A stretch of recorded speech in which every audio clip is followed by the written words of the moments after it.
Normal distribution. Normal distribution normal variable को follow करते हैं हमेशा, और नॉर्मल जेड से डिनोट होता है, और जेड की वैल्यू अभी मैं दिखा दूंगा। मतलब जेड की वैल्यू आप लोगों को यहाँ लिखी हुई है, लास्ट टाइम पे दिखा आप लोगों को मैंने। अगर कोई भी क्वेश्चन एक्स में दिया हुआ है तो हम उसको पहले जेड में चेंज करेंगे। जब तक आप लोग अपने क्वेश्चन को जेड नहीं करेंगे आप क्वेश्चन सॉल्व नहीं कर सकते, क्योंकि हमारे पास में नॉर्मल डिस्ट्रीब्यूशन की जो टेबल है वो जेड में है डिफाइंड, एक्स में डिफाइंड नहीं है। तो अब आप कहेंगे सर हमें जेड में चेंज करना है, तो यहाँ तो तीन चीज़ें दे रही है, x, mu and sigma. Mu and sigma question में दिए हुए होंगे आप लोगों को कि एवरेज कितना है डिस्ट्रीब्यूशन का और कितना, ये दोनों आप लोगों को क्वेश्चन दे रहे होंगे, और एक्स भी क्वेश्चन में दिया हुआ होगा। उन तीनों वैल्यू को रख कर आप लोग जेड फाइंड आउट करेंगे। बट आप लोगों को इतना ध्यान रखना है कि हमारी जेड की वैल्यू 0 और 3.9 के बीच में रहनी चाहिए। अगर उसके ऊपर है तो आपको जो कॉन्सेप्ट मैंने लास्ट टाइम पे दिया 0.5 वाला, 0.5 को यूज करके अपने रेंज में लाना है क्वेश्चन को। मतलब हमारा रेंज है 0 से लगाकर 3.9 तक, उसके ऊपर नहीं जाना है आप लोग। ये है इसका डेंसिटी फंक्शन। हालांकि कोई रॉल नहीं है, कोई रॉल नहीं है इसका, केवल देखने के लिए आप एक बार के लिए इसको बस upon sigma root 2 by E to the power minus half of X minus mu upon sigma whole square. अब इस वक्त कब आपसे पूछ ले कीटल प्रोबेबिलिटी 1 होती है नॉर्मल डिस्ट्रीब्यूशन की, तो एक टर्म दिखी हुई है बेटा, आप लोगों को इसको इंटीग्रल करके इक्वल 1 लाना पड़ेगा आप लोग, तो भी इसका डेंसिटी फंक्शन है टोटल 1 आना चाहिए। अब इसका इंटीग्रल देखना चाहते हैं तो मैं आप लोगों को इसका इंटीग्रल भी करके अभी 1 दे देता हूँ। इसका आंसर 1। ये नॉर्मल डिस्ट्रीब्यूशन का ग्राफ है जो अपन लोगों ने कल देखा था। ग्राफ हर क्वेश्चन में कंपलसरी है, प्लीज नोट दैट।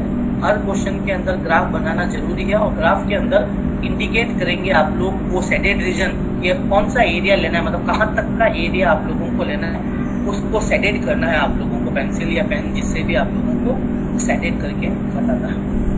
ग्राफ की क्वालिटीज़ क्या क्या है, एक बार ग्राफ की क्वालिटीज़ देखना चाहे तो देख लीजिए बेटा। सिमेट्रिकल ग्राफ होना चाहिए z इक्वल टू 0 के लिए, मतलब z इक्वल टू 0 के लेफ्ट साइड सेम ग्राफ दिखना चाहिए। बनाते समय थोड़ा सा अच्छा बनाए आप लोग कि z इक्वल टू 0, ये सेंटर पॉइंट है बेटा, z इक्वल टू 0 के लेफ्ट साइड और राइट साइड बराबर होना चाहिए। तो टोटल कर्व जो होता है वो 1 के बराबर होता है, पूरा कर्व जो माइनस इनफाइनाइट से लगाकर प्लस इनफाइनाइट है ये 1 है। और z इक्वल टू तो राइट हमने कहा कि आधा आधा है, सिमेट्रिकल का मतलब है आधा आधा दोनों तरफ। तो 5 इसके अपन लोग इस माइनस इनफाइनाइट से पॉइंट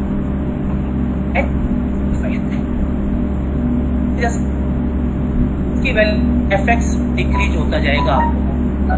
देखो x वैल्यू की तरफ तो आप लोगों का जो ग्राफ है कितना फ्लैट हो गया, एकदम फ्लैट आ गया। देखो नीचे की तरफ आ गया, तो फ्लैट हो गया। जब x की वैल्यू म्यू के बराबर आ जाती है सेंटर पॉइंट, तब हाईएस्ट वैल्यू होती है इसकी। x इक्वल टू म्यू पर इसकी वैल्यू मैक्सिमम होती है। आप कह सकते हैं z इक्वल टू 0 पर इसकी वैल्यू मैक्सिमम होती है। आप इसमें रख के देख लो, x की जगह म्यू, ये जो मैंने आपको फॉर्मूला दिया z का, उसमें x की जगह म्यू रखो, z 0 आ जाएगा।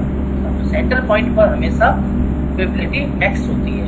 जैसे जैसे आप नीचे जाएंगे आपकी वैल्यू डेंसिटी फंक्शन की कम होती जाएगी, मतलब x बढ़ जाएगा लेकिन डेंसिटी फंक्शन कम होता जाएगा। एक चीज और देख सकते हैं, no portion of the curve lies below X axis. X axis से नीचे कुछ भी नहीं है, सारा कर्व एक्स एक्सिस ऊपर की तरफ है आप लोगों का, तो नीचे कोई भी कर्व नहीं है। ये कुछ क्वालिटीज़ है या प्रॉपर्टीज़ कह सकते हैं कि नॉर्मल डिस्ट्रीब्यूशन के कर्व की प्रॉपर्टीज़ कौन सी है, वो प्रॉपर्टीज़ आप लोग देख सकते हैं। लास्ट बट नॉट लीस्ट, अगर कभी एग्जामिनर आप लोगों से पूछ ले कि टोटल प्रोबेबिलिटी 1 होती है, मतलब आपने जो 1 लिया कैसे ले लिया आपने ग्राफ में कि ये टोटल फाइनाइट से प्लस फाइनाइट तक 1 होता है, अपनी मर्जी से ले लेंगे क्या आप, तो अपन प्रूफ करके बता सकते हैं। हियर इज द प्रूफ कि टोटल प्रोबेबिलिटी 1 होती है। आप इसको चेक कर सकते हैं बेटा। ये पहला 4-5 क्वेश्चन लेंगे, छोटे छोटे क्वेश्चन है सारे। शो दैट द टोटल लेना। हाँ बोलो बेटा। ग्राफ बताओ सर एक बार वापस। हाँ ग्राफ तो हर क्वेश्चन दिखाऊंगा बेटा, आप लोगों को हर क्वेश्चन में दिखाऊंगा। बेटा। सर इसमें एक्स एक्सिस है सर ये, तो एक्स एक्स ये ऊपर वाली जो है वो वाई वाली है, ये एक्स की वैल्यू इसमें होगी, X equal to mu. Equal to mu है, ये सेंट्रल पॉइंट जो है ये इसका एवरेज पॉइंट है, X equal to mu. Mid point जिसको बोल सकते हैं आप लोग, मिड पॉइंट। जो आपने ये ब्लैक ऊपर सबसे ऊपर है ना, पिंक कलर की लाइन बने यहाँ पे एक्स इक्वल टू म्यू है ना, ये एफ एक्स है बेटा, एफ एक्स है, वाई एक्स एफ एक्स है, ओके ये एफ एक्स की वैल्यू है।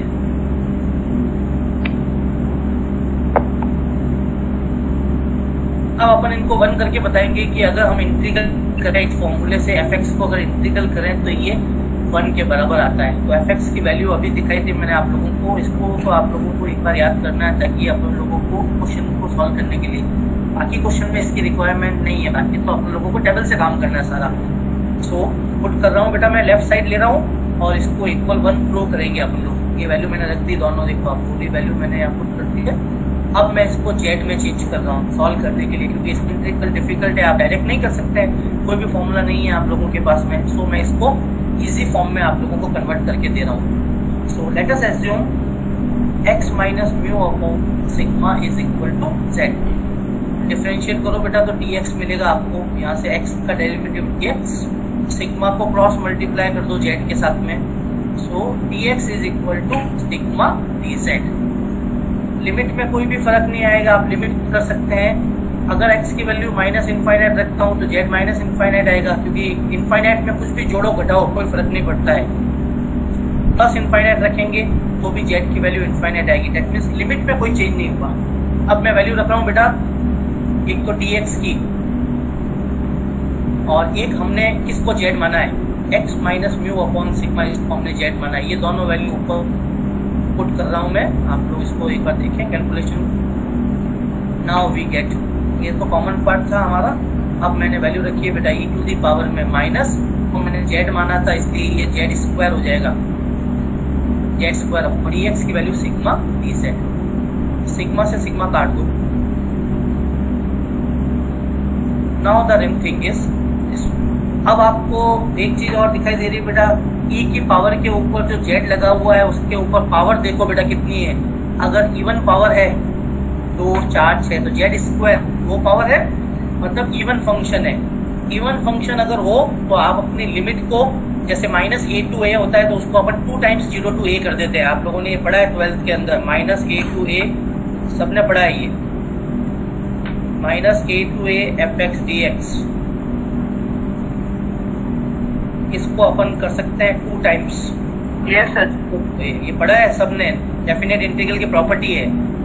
इसके लिए फंक्शन इवन होना चाहिए, मतलब पावर उसके ऊपर 2 4 6 होनी चाहिए। बिल्कुल है हमारे पास में e की पावर z स्क्वायर। सो मैंने इसको बेटा 2 से मल्टीपल करके 0 से इनफाइनाइट कर दिया इसको। अब एक और एजम्पशन रखेंगे ताकि इंटीग्रल कंप्लीट हो जाए अपना। z स्क्वायर अपॉन 2 को t मानो बेटा और सॉल्व करो। सो z की वैल्यू आ जाएगी under root of 2t। So dz root 2 बार रूट t का डिफरेंशियल सबको आता है 1 अपॉन 2 रूट t।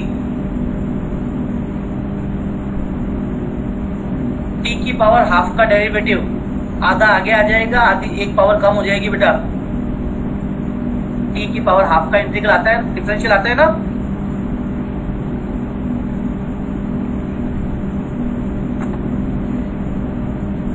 सो z स्क्वायर अपॉन 2 ये वाली वैल्यू और dz की वैल्यू, ये दोनों वैल्यू आप लोग इस इंटीग्रल में पुट करो बेटा। 1 नंबर इक्वेशन के सिंप्लीफाई करके बताओ ये टर्म आती है नहीं आती है। आप लोग पूरा सिंप्लीफाई करो, ये टर्म आनी चाहिए। चेक करिए, 2 मिनट देता हूँ मैं, आप चेक कर लीजिए।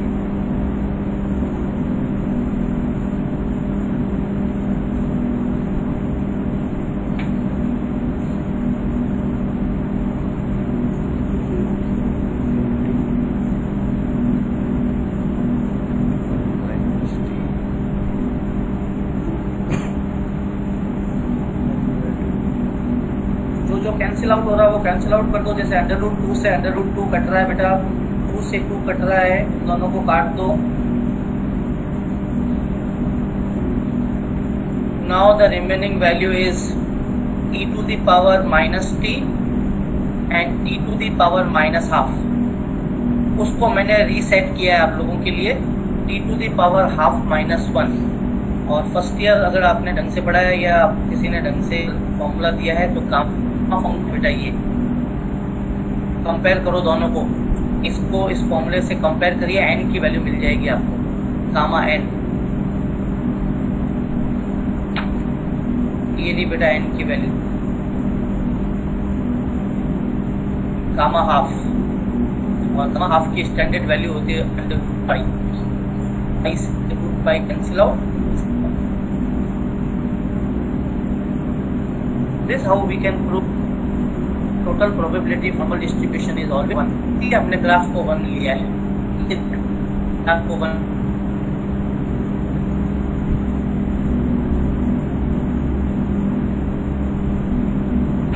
तो लीजिए बेटा, कभी कभी किस्मत खराब हो तो थ्योरी क्वेश्चन भी आ जाता है।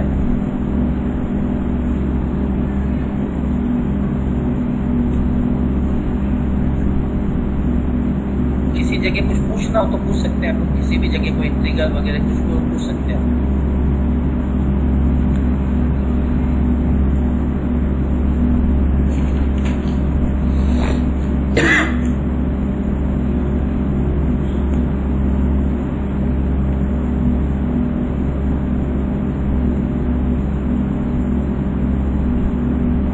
रिगार्डिंग इंट्रीगल कुछ पूछना है?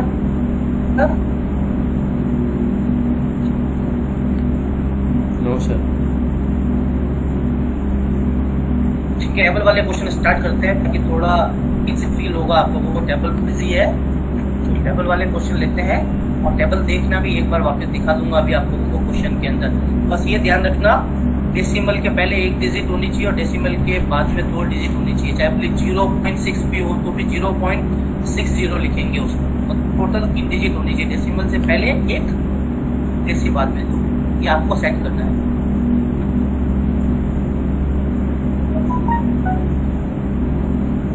इसको याद कीजिए, वैसे तो मैंने लास्ट टाइम पे बता दिया था आप लोगों को, z इक्वल टू 0 के नीचे और z इक्वल टू 0 के ऊपर वाला जो एरिया होता है वो पॉइंट है।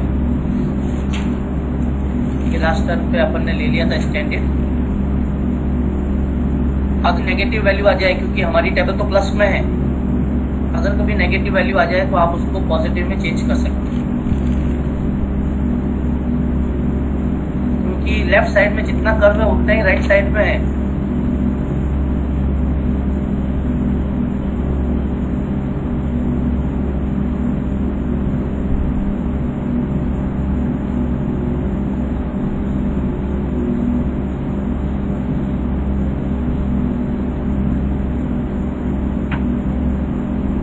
स्टडी दिस थिंग, इसको पढ़ लीजिए। वैसे अपने कोई भी क्वेश्चन सॉल्व करना है तो आप लोगों को टेबल यूज करनी है, टेबल है। और टेबल का नाम एग्जाम में मांगने के लिए कौन सी टेबल आप लोगों को चाहिए, अगर आपकी बुक में नहीं है तो इसे स्क्रीनशॉट खींचकर सेव कर दीजिए अपने मोबाइल के अंदर, क्योंकि टेबल का क्वेश्चन आएगा ही। तो आप लोग सेव कर दीजिए टेबल लिखने के लिए, area under standard normal curve.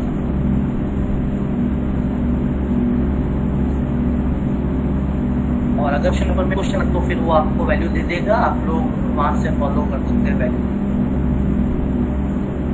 Area under normal curve, ये देखो मैंने लिखा टू जेड, जेड की वैल्यू लेनी है अपन को, 0 से स्टार्ट करना है। तो 3 पॉइंट लास्ट वैल्यू इज 3.9।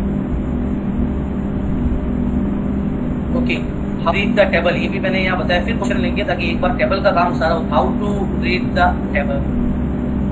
अब एक की क्वेश्चन बराबर वापस पूरा समझ में आ जाएगा। देखो मेरा इधर ये मैंने क्वेश्चन लिया है, probability z less than equal to 1.6 का एरिया चाहिए हमें। तो सबसे पहले तो 1 करना पड़ेगा आप लोगों को। तो 0 के राइट हैंड साइड में आ जाओ, 1.6 के पॉजिटिव वैल्यू है तो राइट साइड, नेगेटिव वैल्यू है तो लेफ्ट साइड। सो 1.6 आ गए।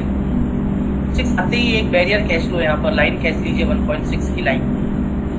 अब इसके नीचे की तरफ, लेस देन का मतलब होता है नीचे की तरफ, मतलब लेफ्ट साइड। सो ये पूरा मैंने सेट किया है आप लोगों का। लेकिन मुझे पता है कि मैं जो टेबल देख सकता हूँ वो तो 0 से देख सकता हूँ, एरिया तो माइनस तक, पॉइंट तक। तो यहाँ से यहाँ तक स्टैंडर्ड एरिया होता है, यहाँ से यहाँ तक स्टैंडर्ड, दैट इज 0.5। तो पॉइंट प्लस 0 से स्टार्ट कर दो आप इसको, 0.5 जोड़ दो, ये होता है प्रोबेबिलिटी माइनस इनफाइनाइट से 0।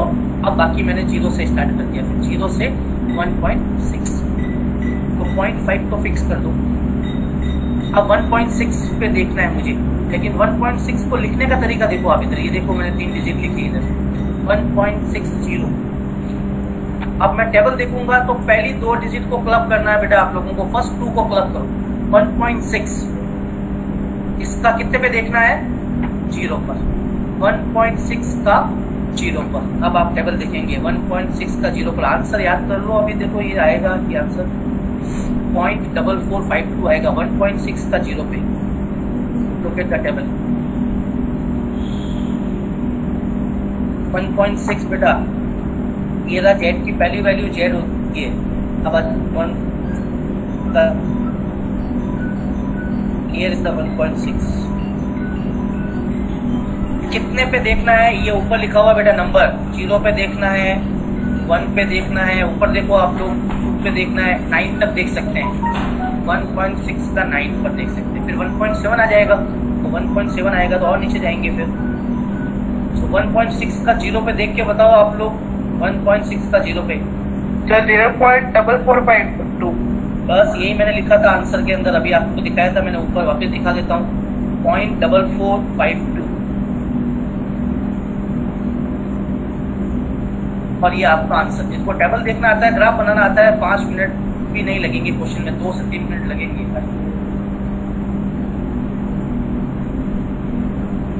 सिमिलरली अगर कोई क्वेश्चन आपके आ जाए जिसमें ऐसा लिखा हुआ है 0.6, तो उसको लिखेंगे 0.60, फिर 2 डिजिट को क्लब करेंगे, तो 0.6 का 0 पे देखना है। ऐसे टेबल को देख सकते हैं आप।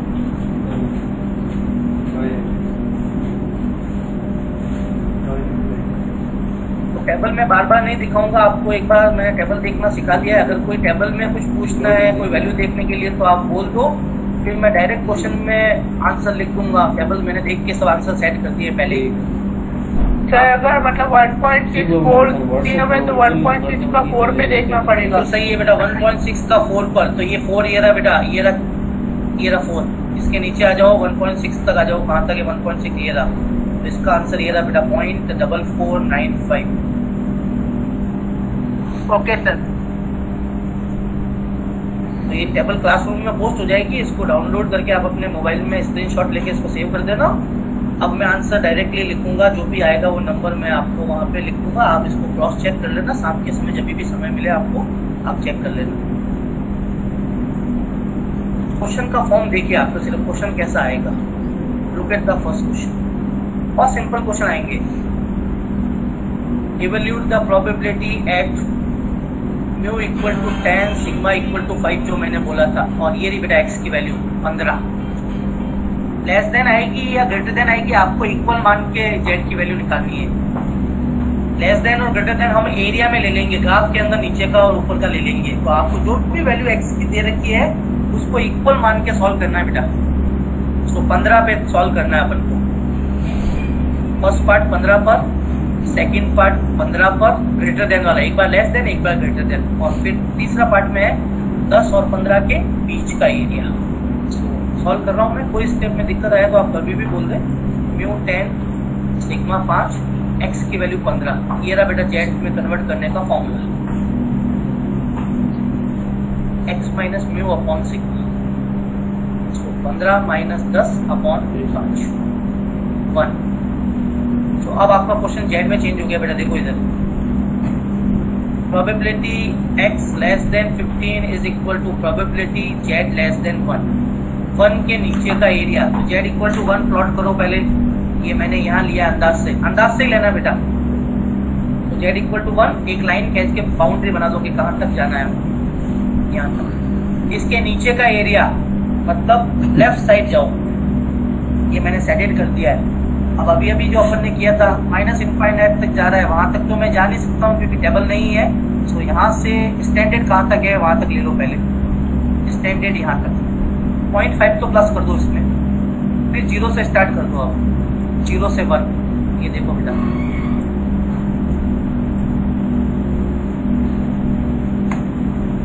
0.5 और 0 से 1 में मैं 1 को क्या लिखूंगा ऐसे, जो 1 लिखा है ना उसको मैं लिखूंगा 1.00, ताकि मैं 1.0 का 0 पे देखूंगा, and that is by the table 0.3413.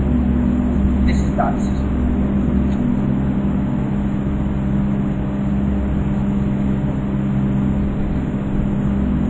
अगला क्वेश्चन 1 सेकंड का है सिर्फ, इसके ऊपर का एरिया आपसे पूछा है, तो टोटल एरिया कितना होता है पूरा? 1 से अगर ये 0.8413 माइनस कर देंगे तो 1 के आगे वाला आ जाएगा. Yes sir. बस तो एक ही पार्ट करना है, दोनों करने की जरूरत नहीं है. 1 माइनस कर दो सीधा.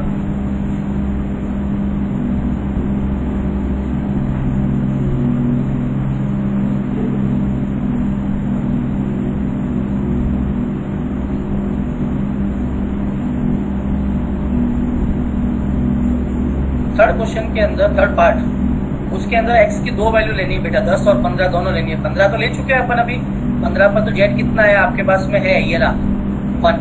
10 पे चेक कर लेते हैं एक बार. सो 10 और 15 2 वैल्यू लेनी है ताकि z की रेंज आएगी. तो 10 लेता हूँ मैं, ये रहा बेटा, सॉरी ये 0 है, 10 माइनस 10 0. सो 10 पे आपकी वैल्यू आ रही है z की 0 और 15 पे आपकी वैल्यू आ रही है z की 1. तो 0 से 1 तक का एरिया अभी किया है. 1 सेकंड. तो जब x की वैल्यू 10 से 15 है तब z की वैल्यू 0 से 1 है. अभी किया है इसके पहले ही में 1.00. ये रहा आंसर.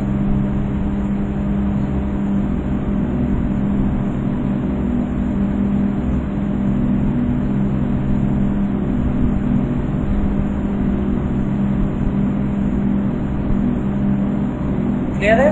Yes sir. हाँ बोलो बेटा बोलो. माइनस इंफिनिटी से 0 तक की वैल्यू 0.56 है क्या? 0.5 तो फिक्स है, बताया ना बेटा. टोटल 1 है और ये बीच की लाइन है, ये इसका मिड पॉइंट है, तो आधा इधर होगा आधा. कोई भी चीज आपके पास में 100 रुपए है बेटा, बीच में से फाड़ोगे तो 50 इधर 50 इधर. फाड़ने का मतलब है देना. किसी को दोगे अगर आधा आधा तो आधा इधर जाएगा आधा उधर जाएगा. मिड पॉइंट तो हमेशा आधा आधा ही बांटता है ना बेटा वैल्यू. तो टोटल एरिया तो 1 है. अभी प्रूव करे आपने, अभी तो प्रूव किया टोटल एरिया 1 है.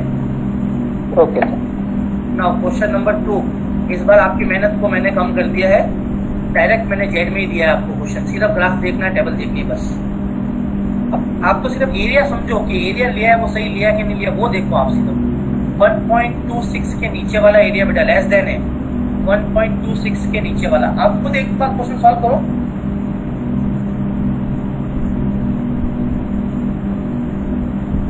ये मैंने ले लिया 1.26 अंदाज से. ड्राइंग का आप अच्छी बनाना, मेरी ड्राइंग इतनी अच्छी नहीं है. आप अपने ड्राइंग अच्छे से बनाना, एकदम मिड पॉइंट और दोनों ग्राफ लेफ्ट और राइट सेम लगे. आप अच्छा ग्राफ बनाना. 1.26 के नीचे आ जाओ बेटा लेफ्ट साइड में पूरा. तो 0.5 चाहिएगा क्योंकि इनफाइनाइट तक जा रहा है. तो 0.5 और फिर उसमें कहाँ से लेंगे, 0 से लगाकर 1.26. ये देखो बेटा.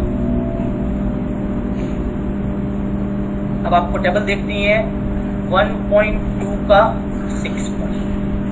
एक बार देखना चाहोगे कि कोई दिक्कत नहीं, बाद में देख लोगे सब?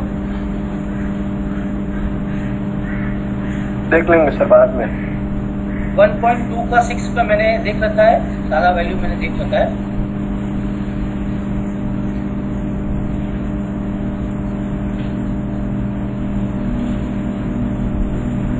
इसी तरीके से आप लोग ये वाला भी फाइंड आउट कर सकते हैं, 1.6 के ऊपर वाला.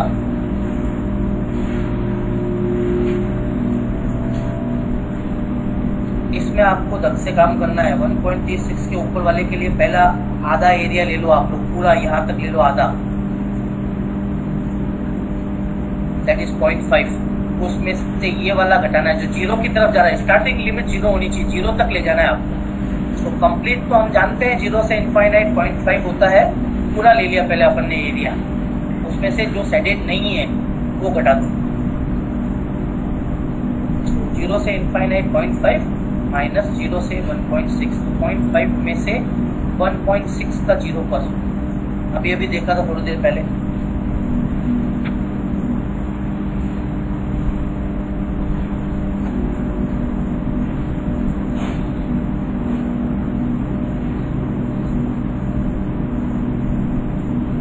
लास्ट क्वेश्चन ये वाला इम्पोर्टेंट है पार्ट, इस पार्ट को अच्छे से करिए, दिस इज इम्पोर्टेंट पार्ट। 0.2 से 1.4, 0 से नहीं है, 0.2 से 1.4, ये क्वेश्चन बहुत अच्छा है, इसको देखो आप। पहले तो ग्राफ समझिए, 0.2 से 1.4 ग्राफ, ठीक है बेटा, दो वैल्यू लेनी है जेड की, 0.2 एंड 1.4, उसके बीच का area. So this is Z, this is Z, 0.2 से 1.5।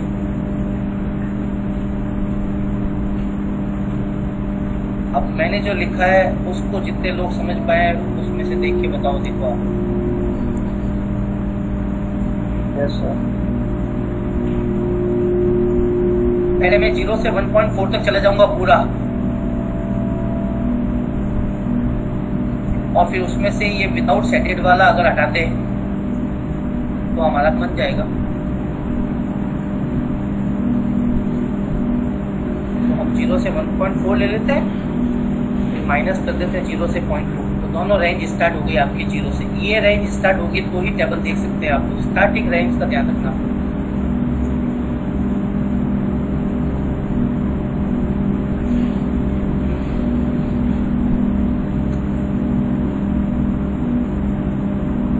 बाकी सारा खेल टेबल का है, 1.4 0 पे, 0.2 का 0 पे।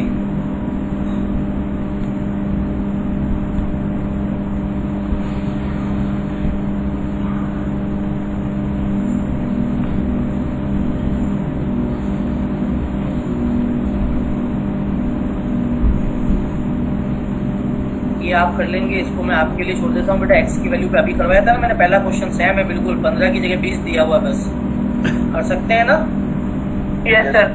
म्यू और सिग्मा दोनों, एस डी का मतलब सिग्मा ही है बेटा, कंफ्यूज मत होना, एस डी का मतलब सिग्मा ही, स्टैंडर्ड डेविएशन। सो अभी जो 15 लिया था उसकी जगह आपको 20 लेना है बस, और 10 से 15 वाला करता वो 0 से 12 वाला है, ये आप कर लेंगे। इसमें अपन अलग से टाइम वेस्ट नहीं करेंगे। ये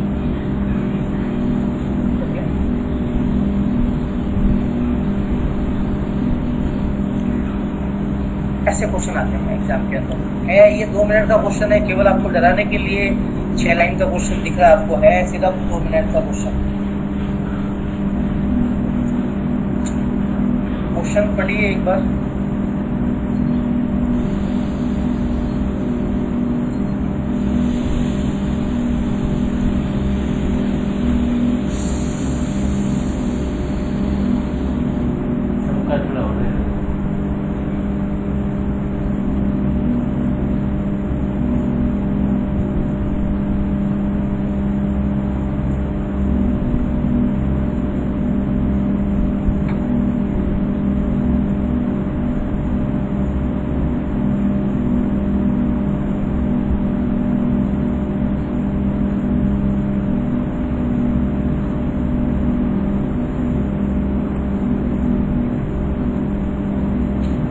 Can I talk to Vishvendra? Vishvendra एक बार माइक ऑफ करेंगे बेटा?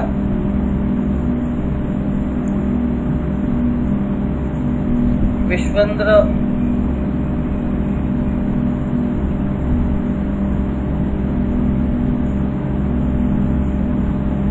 ये फर्स्ट टाइम आया है मेरी क्लास के अंदर। Vishvendra Singh,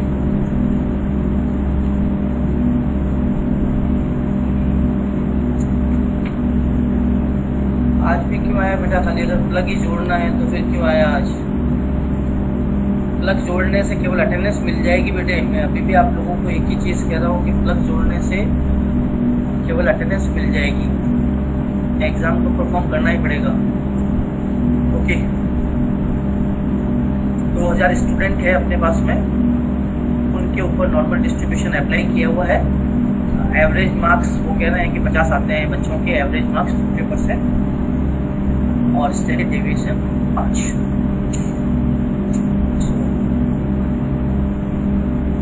how many student do you expect to obtain more than 60% mark? अगर एवरेज मार्क 50% है तो कितने लोग ऐसे हैं, कितने बच्चे ऐसे हैं जिनके मार्क्स एक्सपेक्ट कर सकते हैं कि 60% से ज़्यादा है? एवरेज तो 50% ही है, लेकिन कुछ बच्चे 70-80 भी ला सकते हैं, तो 60% से ज़्यादा वाले चेक करते हैं। तो let us assume x be the marks mu 50 sigma 5 x 60। अब करेंगे अपन लोग जेड की वैल्यू 60 minus 50 upon 5 Z is equal to, symbol देखिए बेटा, आप लोग सिर्फ सिंपल पे फोकस करिए। जो मैंने सिंबल लिए, जो क्वेश्चन क्या more than %,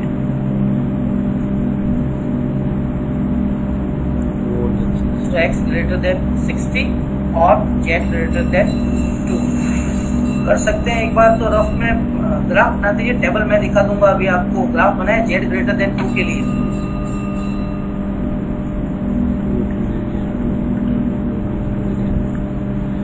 Try to set the question.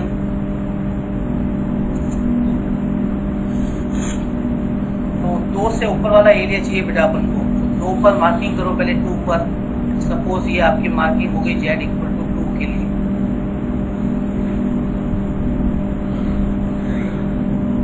2 के ऊपर का एरिया इधर आ गई। तो अपन क्या करते हैं, पूरा एरिया ले लेते हैं पहले 0.5, उसमें से अनसेडेड माइनस करेंगे 0 से n है, और फिर 0 से 2 माइनस कर दो उसमें से। ये तो हो गई पॉसिबिलिटी कि इतने बच्चों के आ सकते हैं 60 से ऊपर मार्क्स। 2000 में से कितने स्टूडेंट ऐसे होंगे? प्रोबेबिलिटी आपके पास आ गई है। 2000 से मल्टीप्लाई करना बेटा इसको, 0.0228 को 2000 से मल्टीपल करो। ऐसे कितने बच्चे हो सकते हैं मार्क्स 60% से ऊपर है? और क्वेश्चन में एक लाइन देखो बेटा, ये एरिया दे भी रखा है आप लोगों को। अगर टेबल नहीं देंगे तो ये वैल्यू आपको मिल जाएगी जो मैंने ली है ना, 0.4772 ये रखा है। तो कभी कभी इतने बच्चों को टेबल देना, उसके बजाय एक वैल्यू यहाँ क्वेश्चन में डिफाइंड हो सकती है। समझ रहे हैं मेरी बात आप? Yes sir. So either table is or value is given in sir 45.6। 40 student लगभग मान लीजिए अप्रोक्सीमेट, और 46 स्टूडेंट ऐसे हैं, 46 स्टूडेंट जिनके मार्क्स 60% से ज़्यादा है।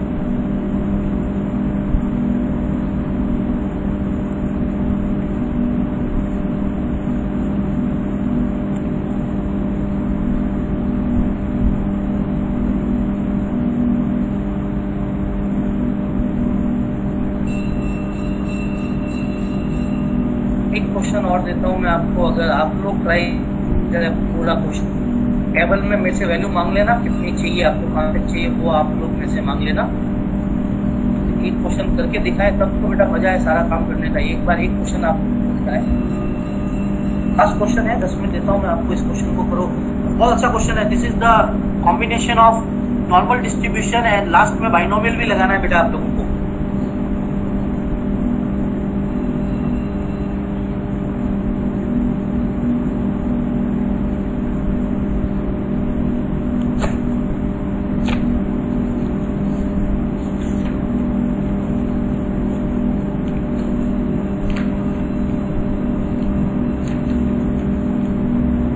x ग्रेटर देन 70 होगा ना इसमें? यस, ओवर 70 बिल्कुल सही है बेटा। 70 से ऊपर वाला आना है अपन। z equal to 1।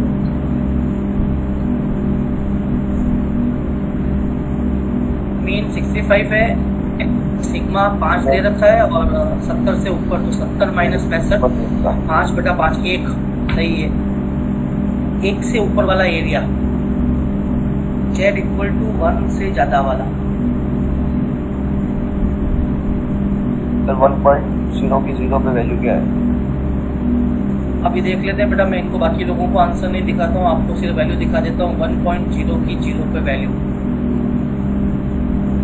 एक बार टेबल और देख भी लो आप लोग भी, सभी लोग। ये आ जाओ बेटा, 1 तक आ जाओ जी। ये रहा बेटा 1। अब इसकी मुझे वैल्यू कितने पे देखनी है जीरो पर? ये रहा जीरो। 0.3413।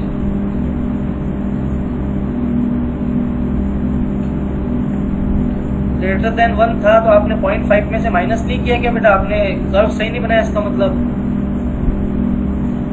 सर 0.1587।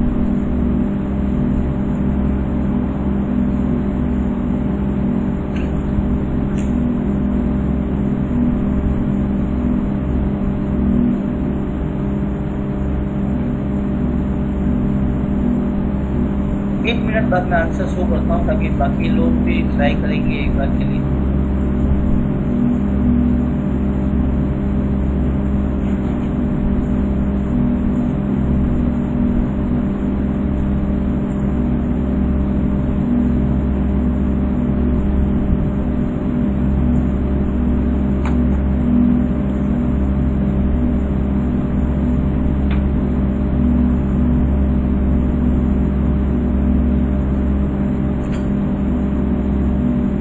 चलिए, जिन्होंने भी ट्राई किया है काफ़ी अच्छा ट्राई किया आप लोगों ने। अगर कहीं कोई थोड़ा बहुत रह गया तो वापस एक बार आंसर देखिए आप। जो सिग्मा हो गए x70 लेना है, वहाँ से आपने वैल्यू बिल्कुल सही ली है। अब हमें एरिया चाहिए इससे ऊपर का 1 पर मार्क कर दिया अपन ने। अब उसके ऊपर की तरफ जाना है बेटा, मतलब इनफाइनाइट की तरफ जाना है। तो पहले हम पूरा एरिया ले लेते हैं और उसमें से ये वाला माइनस कर देंगे। तो पूरा एरिया 0.5 है और उसमें से 0 से 1 वाला माइनस कर देंगे। आपने बिल्कुल सही वैल्यू ली है, ये 0.3413। 0.5 में से घटा दीजिए बेटा। तो इनका प्रोबेबिलिटी होने की मतलब बच्चों के 70 से ऊपर आने की प्रोबेबिलिटी, मतलब सक्सेस हो गए बच्चे, प्रोबेबिलिटी सक्सेस की है। ये बाइनोमियल डिवीजन यूज करेंगे अब अपन। बहुत अच्छा क्वेश्चन है ये। This is P, small P याद होगा, बाइनोमियल पी क्यू वाला आपको याद होगा, एनसीआर वाला फॉर्मूला लेते थे अपन। सो सक्सेस की प्रोबेबिलिटी मतलब बच्चों के नंबर्स से ज़्यादा आए उसकी पॉसिबिलिटी है 0.1587। और बच्चों के नंबर नहीं आए that is 1 minus 0.1587 that is 0.84। तो सक्सेस आ गया और फेलियर आ गया। ये पी था, इसकी जरूरत नहीं। सक्सेस एंड फेलियर कर दीजिए आप इसको, पी एंड क्यू कर दीजिए, इसकी जरूरत नहीं। Okay sorry, this p denotes the probability of success. Okay, probability of success, probability of failure, capital p था, not the small p. So denotes the probability symbol, probability for success, probability for failure. अब आप कर सकते हैं तो इस language को पढ़ के क्या लगाना है आप लोगों को, बाइनोमियल डिस्ट्रीब्यूशन कितने में से कितना लगाना है आप कर सकते हैं। 3 स्टूडेंट का सैंपल लिया अपन ने सिर्फ।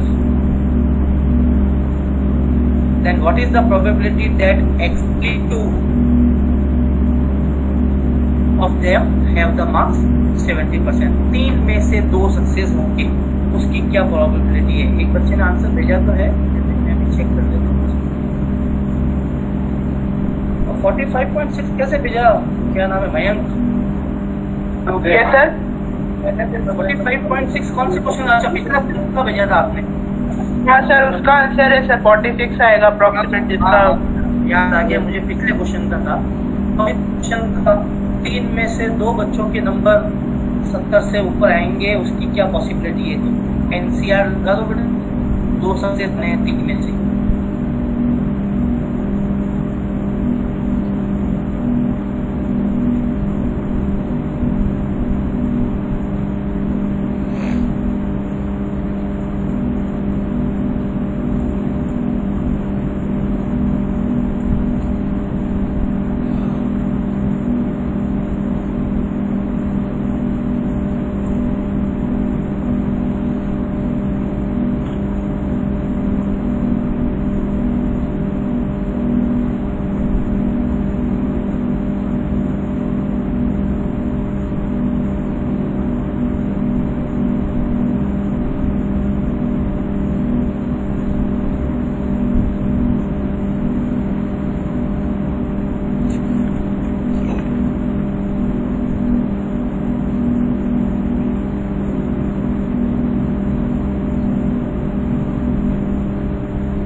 देखिए आज के लेक्चर में से किसी को कोई डाउट हो, टेबल देखना, किसी को वैल्यू को रिड्यूस करना, ग्राफ, कुछ भी पूछना है पूछिए।